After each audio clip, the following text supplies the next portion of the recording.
itu menangis. Di sebuah desa, hiduplah seorang ibu dengan anak perempuannya bernama Lastri. Ayah Lastri sudah meninggal di saat Lastri masih kecil. Dahulu, hidup mereka berkecukupan. Namun, setelah ayahnya meninggal dunia, ekonomi keluarga mereka menurun. Ibu Lastri harus bekerja keras di ladang setiap hari. Tak peduli seterik apapun panas matahari, ia selalu menekuni pekerjaannya agar mendapat hasil panen yang maksimal. Hal ini membuat kulit Ibu Lastri semakin gelap. Berat tubuhnya pun menyusut. Semua dilakukannya demi Lastri, putri satu-satunya. Namun, apa yang dilakukan oleh Lastri? Ia tidak pernah mau membantu ibunya. Kerjanya setiap hari hanya berdandan. Dia juga enggan keluar rumah karena takut kulitnya gelap seperti ibunya. Suatu hari, ibunya akan pergi bekerja di ladang hingga sore hari, sebab musim panen telah tiba. Ibu Lastri berkata kepada Lastri, "Lastri, bisa kamu masak hari ini, nak? Ibu tidak bisa pulang siang ini. Ibu harus menyelesaikan panen kita. Jika sudah selesai, Lastri bisa mengantarnya ke ladang untuk tidur." Gak mau, Bu. Kalau aku masak, nanti aku bisa bau karena aku baru aja mandi. Terus kalau nganter ke ladang, nanti kulit aku bisa hitam kayak ibu. ibunya hanya bisa menggiling-gilingkan kepala dengan raut muka yang terlihat sedih. Di ladang, Ibu Lastri bekerja dengan keras. Ia mengumpulkan hasil panen yang akan dijualnya untuk esok hari. Tak peduli akan perutnya yang lapar, Ibu Lastri hanya meminum air putih yang dibawanya dari rumah. Dia berdoa di dalam hati. Ya Tuhan, tolong kami, ubahlah anakku, lepaskan dia dari sifatnya yang malas. Setelah pulang dari ladang, Ibu Lastri sampai di rumah. Betapa terkejutnya dirinya. Di meja tak ada makanan yang dapat dimakan.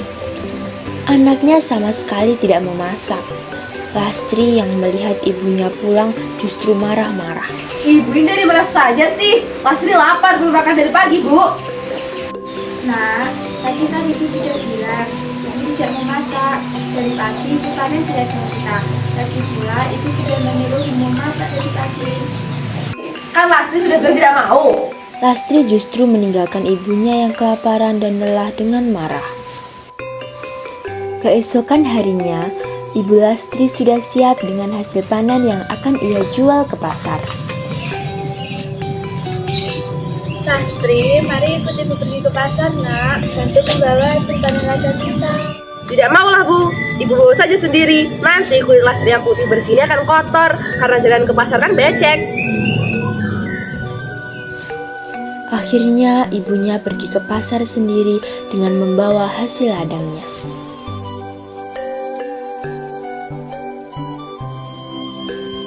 Sorenya, Ibu Lastri pulang membawa uang hasil panen. Lastri yang melihatnya bergegas menghampiri ibunya yang sedang menghitung uang. Bu, berapa sih habis? Beliin ya. Iya, besok ibu belikan. Tapi kamu harus ikut ibu pergi ke pasar agar ibu tidak salah beli. Iya deh, besok aku ikut.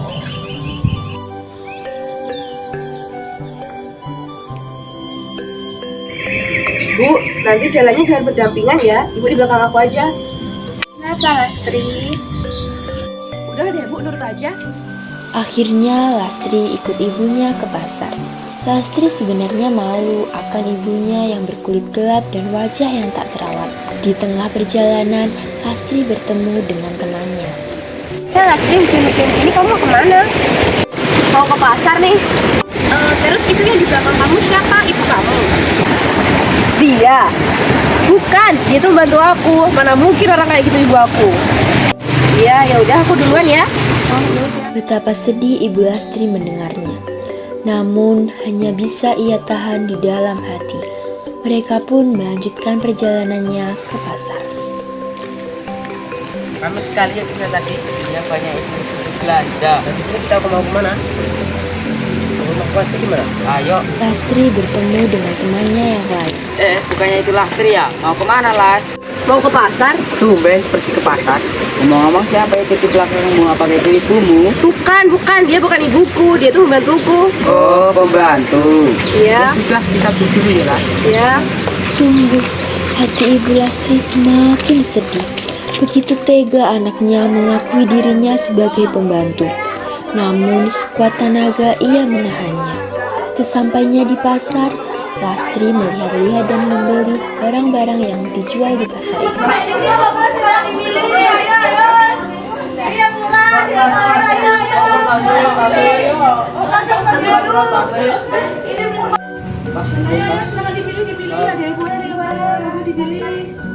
Bu, ada pecat yang mahal terus bagus? Ada, ini suara terbaru dari kaki.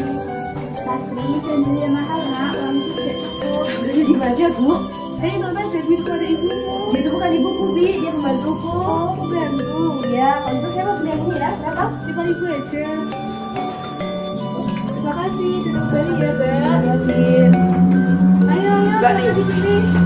Di perjalanan pulang, Lastri marah kepada ibunya karena tidak membeli tas yang ia inginkan Ini tadi. gimana sih? Kan aku sudah minta beliin tas pengeluaran terbaru, Bu. Barang yang kamu beli itu sudah banyak, nak. Uang ibu tidak cukup lagi untuk membelinya. Halah alasan. Harusnya ibu tuh belikan aja dong. Gak usah alasan uang habis. Ya Tuhan, hamba sudah tidak tahan lagi dengan sikap anak hamba.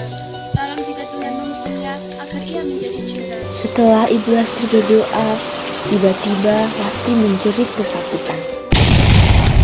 Aduh, Bu, tolong Lastri, Bu. Lastri sakit, tidak bisa digerakin.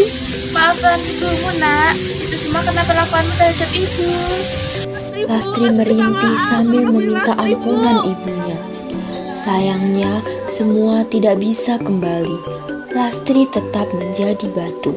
Dia harus menanggung hukuman karena telah durhaka kepada ibunya yang sudah melahirkan, merawat, dan menjaganya hingga dewasa.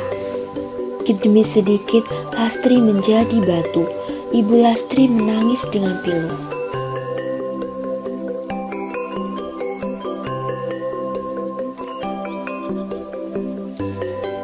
Jadi, pesan moral yang dapat kita ambil dari cerita tersebut adalah sebagai seorang anak, hendaknya kita harus berbakti kepada orang tua kita. Ibu adalah orang yang telah mengandung, melahirkan, merawat kita dengan penuh kasih sayang. Seperti apapun rupa orang tua kita, baik miskin ataupun kaya, mereka tetaplah orang tua yang harus kita hormati, sayangi, dan kita rawat sepenuh hati. Hormati orang tuamu, maka akan datang keberkahan di dalam hidupmu.